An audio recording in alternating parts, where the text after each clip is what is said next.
it is, the finest sports tourer of 250cc segment, the undisputed king of the highways, the CBR250R. And it's worth a moment to take it in.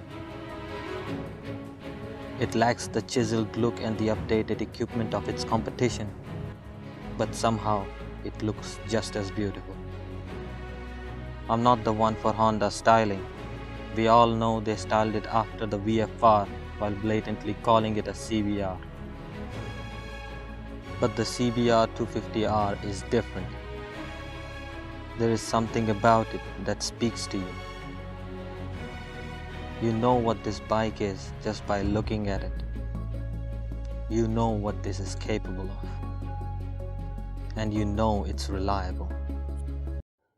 For the past decade, this was the tool of choice for idiots who wanted to see more than just their state or fulfill their childhood sports bike fantasy on a budget. Honda launched it in 2011 with 250cc DOHC water-cooled single that made close to 20 kilowatts, which holds true till this date. It meant that the CBR250R could hold 120 km per hour all day without breaking a sweat. Touring aficionados loved this. There were plenty of torques to keep them happy in the city traffic too, but you have to work the 6-speed gearbox for that. And speaking of gearbox, this is the most exquisite piece of machinery that I ever experienced in my life. Equipment-wise, it's pretty standard. No upside-down forks for better riding dynamics.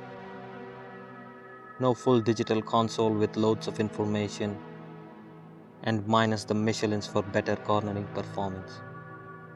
But what it has makes it just perfect. I don't like my ass getting spanked when I'm going over bumps or potholes, and the conventional suspension is tuned just to avoid that. I like that the tachometer needle dances to my input, and I reluctantly like the stock tires. I have done close to 7,000 kilometers, but the loss of tread seems insignificant. Brakes too are nothing out of the ordinary. No radial mounted calipers or steel braided lines, but the performance they deliver is nothing short of spectacular. Real world mileage of 29 km per liter is not bad either. Being this a Honda, service interval is sufficiently long too, so that you won't have to tolerate the dealership guys. All this used to come at a price of 2.3 lakhs on road in 2019. That too for the ABS option. It's a bit much when you see the competition is offering better equipment, higher power figures, or bigger engines. Nothing short of a decade has passed since the 250R's birth. Beside few colors and a new headlight, nothing has changed. Yet it still stands strong in comparison with today's highway tourers. It has stood the test of time.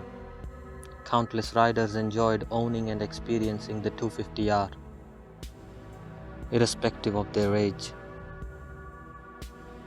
They still love and appreciate for what it is, what it could do, how happy it made them.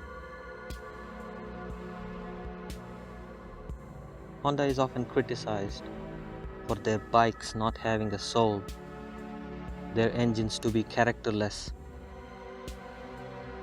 But I prefer to think the otherwise. When something incites emotion in you, despite being blamed as lifeless, then it becomes more than just a motorcycle. It becomes a legend. I guess Honda was right after all.